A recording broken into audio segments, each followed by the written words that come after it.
Hello everyone, मैं आज आपको एचपीएलसी क्रोमेटोग्राफी के बारे में बताऊंगी। तो इसको क्या कहते हैं? एचपीएलसी को हाई परफॉर्मेंस लिक्विड क्रोमेटोग्राफी कहते हैं। क्योंकि ये एक हाईली एडवांस टेक्निक है, इसलिए इसको क्या कहते हैं? हाई परफॉर्मेंस बोलते हैं।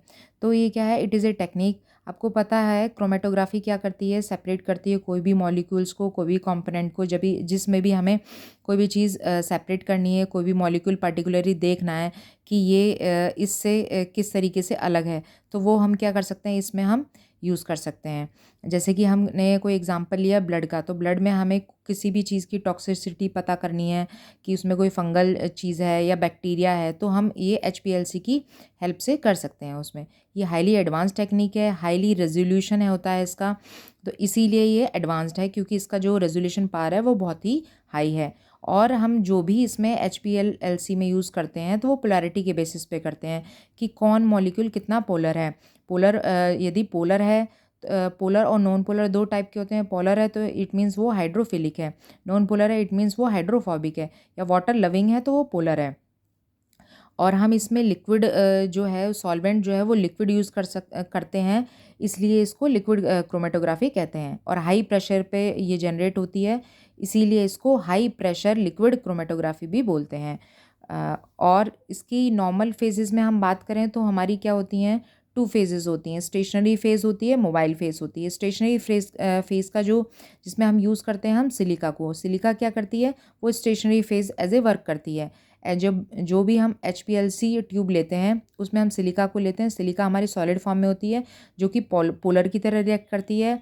और यदि हम मोबाइल फेज़ की बात करें तो मोबाइल फेज़ में जो है सॉल्वेंट हमारा मोबाइल फेज़ की तरह एज ए वर्क करता है, जो कि नॉन पोलर होता है। और इसमें क्या होता है? हमारा सॉल्वेंट कोई भी 90% उसमें वाटर होता है जो कि हाइड्रोफिलिक है, और 10% हमारा कोई भी ऑर्गेनिक सॉल्वेंट हो सकता है, इथेनॉल या मेथेनॉल कुछ भी हो सकता है।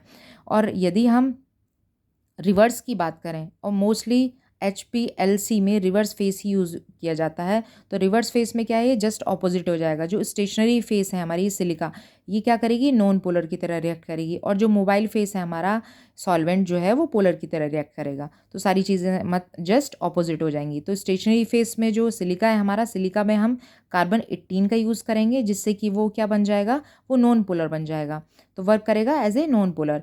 और मोबाइल फेस में जो हमारा ये सॉल्वेंट था जिसमें 90% वाटर था जो कि हाइड्रोफिलिक था, और हमारा 10% ऑर्गेनिक सॉल्वेंट था। तो अब इसमें जस्ट रिवर्स हो जाएगा। इसमें क्या हो जाएगा? 10% वाटर हो जाएगा और 90% ऑर्गेनिक कोई भी सॉल्वेंट हो जाएगा, जैसे कि इथेनॉल हो गया, मेथेनॉल हो गया। तो वर्क एज ए पोलर की तरह रिएक्ट करेगा।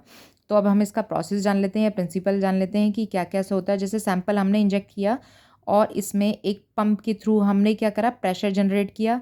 हमारा सॉल्वेंट आया, सॉल्वेंट हमारा था जैसे कि 90% वाटर था प्लस 10% हमारा ऑर्गेनिक सॉल्वेंट था। तो हमने क्या किया? हमने एक सिलिका इसमें सॉलिड की फॉर्म में हाईली पैक्ड होता है। कौन सी वाली ट्यूब होती है? वो एचपीसीएल ट्यूब होती है, एचपीएलसी ट्यूब होती है। तो ये इसमें क्या है? सॉलिड फॉर्म में रहता है सिलिका और हाईली पैक्ड होता है।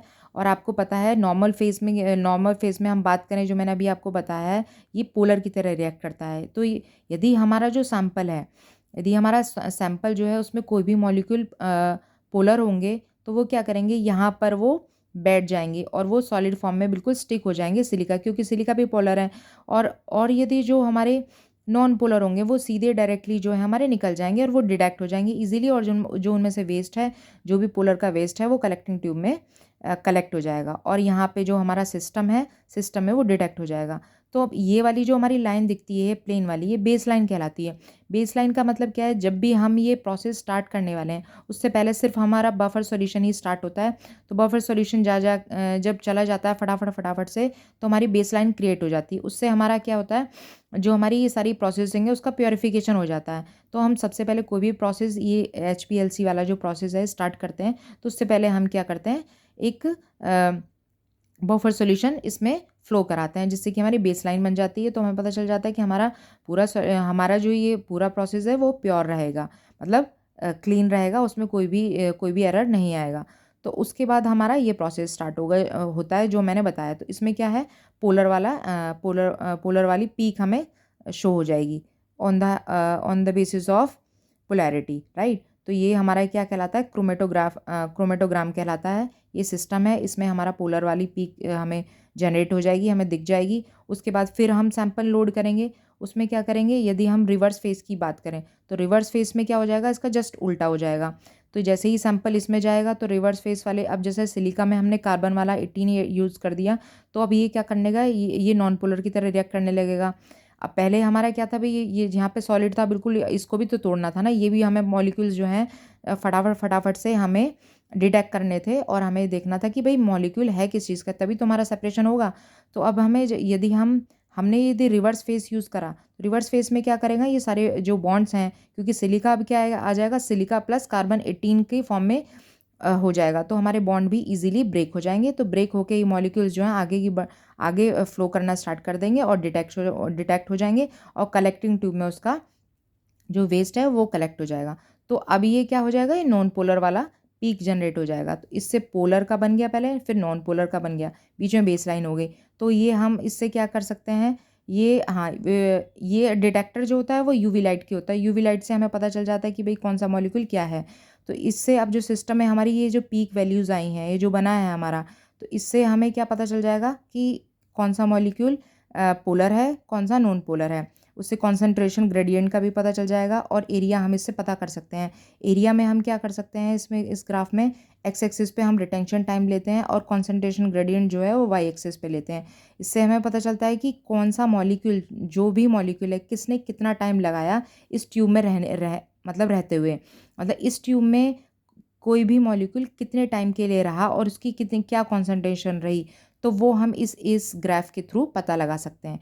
तो एट द एंड क्या है, HPLC क्या है, एक टेक्निक है जो कि हाईली एडवांस्ड है, और हाईली प्रेशर पे जनरेट होती है, और हाईली इसका रेजोल्यूशन होता है। ये बहुत ही अच्छी टेक्निक है, और जो कि सारी चीज़ों में, हमारी फॉरेंसिक रिसर्च में, कोई भी हमें बायोलॉजिकल रिसर्च करनी हो, या फार्मास्यूटिकल इंडस्ट्रीज़ में, सारी में ये जो क्रोमेटोग्राफी जो है, ये वाली हाईली एडवांस्ड है और ये यूज़ होती है। Thank you.